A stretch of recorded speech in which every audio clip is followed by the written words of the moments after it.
একদিন গাধা বাঘকে বলল, ঘাসের রং নীল। বাঘ উত্তর দিল, না, ঘাসের রং সবুজ।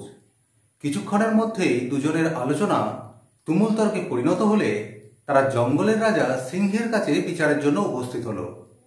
রাজদরবারে সিংহের কাছে পৌঁছানোর আগেই গাধা ডাক ছাড়তে শুরু করে দিল, মহারাজ, আপনিই বলুন, ঘাসের রং নীল কিনা? সিংহ উত্তর দিল, হ্যাঁ, ঘাসের রং নীল।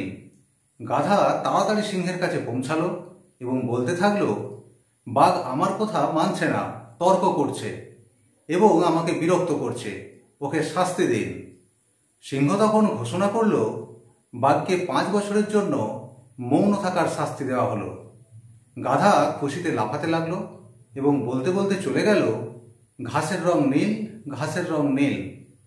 বাঘ শাস্তি মেনে নিল, কিন্তু সিংহকে জিজ্ঞাসা করল, মহারাজ, আপনি আমায় শাস্তি দিলেন কেন, যখন ঘাসের রং সত্যিই সবুজ? সিংহ বলল, ঠিক, ঘাসের রং সবুজ। বাঘ জিজ্ঞাসা করল, তাহলে আপনি আমায় শাস্তি দিলেন কেন? সিংহ উত্তর দিল, তোমাকে শাস্তি দেওয়ার সাথে ঘাসের রং সবুজ না নীল সে প্রশ্নের কোনো সম্পর্ক নেই। তোমাকে শাস্তি দিয়েছি কারণ তোমার মতো সাহসী বুদ্ধিমান প্রাণী একটা গাধার সাথে তর্ক করে সময় নষ্ট করেছ এবং এই রকম একটা বাজে কারণে আমার কাছে এসে আমার সময় নষ্ট করেছ।